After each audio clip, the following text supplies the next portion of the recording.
Hi అండి. ఎలా ఉన్నారు అందరూ? నేను చాలా బాగున్నాను. మీరు కూడా అందరూ బాగుండాలని ఆ దైవాన్ని కోరుకుంటున్నాను. Welcome to my channel sky colours. సరే, ఈరోజు టాపిక్లోకి వచ్చేద్దాం. ఈరోజు టాపిక్ ఏంటంటే అండి, మన పిల్లలు చాలాసార్లు ముక్కులో వేలు పెట్టుకుంటూ ఉంటారు. మీరు గమనించే ఉంటారు కదా.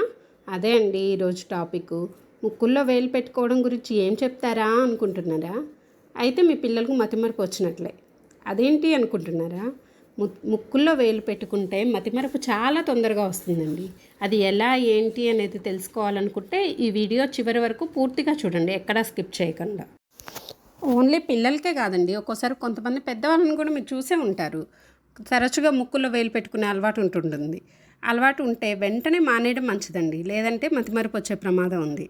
అసలు ఏం జరుగుతుందంటే అండి, ముక్కుల్లో వేలు పెట్టుకున్నప్పుడు మెదడుకు ముక్కుకు అనుసంధానం అయ్యేటువంటి ఒక నాళం ఉంటుందండి. నాళం అంటేనే చాలా సన్నగా ఉంటుంది. అది మన్నేం చేస్తుంది అనుకుంటున్నారా? నాళం సన్నగా ఉండే చాలా పెద్ద పనే చేస్తుంది. ఏంటంటే దాని పేరు వచ్చేసి నాజల్ ఎపిథీలియం అండి. దాని ద్వారా ఏం జరుగుతుందంటే అండి, అది క్యారీ చేస్తుంది కదండి నాళం. ఆ ఇన్ఫర్మేషన్తో పాటు మనం ముక్కులో వేలు పెట్టుకున్నప్పుడు మన వేలుకుండే బ్యాక్టీరియా, వైరస్, ఫంగస్ మన మెదడులోకి చేరుతుంది. చేరినటువంటి ఫంగస్, బ్యాక్టీరియా, వైరస్ ఇవేం చేస్తాయంటే అండి, మన మెదడులోని కణాలు, చాలా సూక్ష్మమైన కణాలు, చిన్న చిన్న కణాలు ఉంటాయి, వాటిని దెబ్బతీస్తాయండి. ఈ నాళాలు చూడడానికి చాలా చిన్నగా ఉంటాయి కానండి, వాటి పని మాత్రం అవి చేయడంలో చాలా పర్ఫెక్ట్గా ఉంటాయి. అందుకే మెదడు కణాలు దెబ్బతిని మనకు మతిమరుపు వస్తుంది. ఇది నా మాట కాదండోయ్, జర్నల్ ఆఫ్ ది మెడికల్ సైన్సెస్లో పేర్కొన్న విషయం.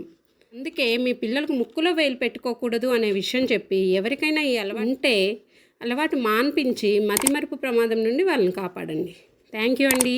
ఈ ఇన్ఫర్మేషన్ మీకు నచ్చినట్లయితే వీడియోని లైక్ చేయండి, కామెంట్ చేయండి, సబ్స్క్రైబ్ చేసుకోండి.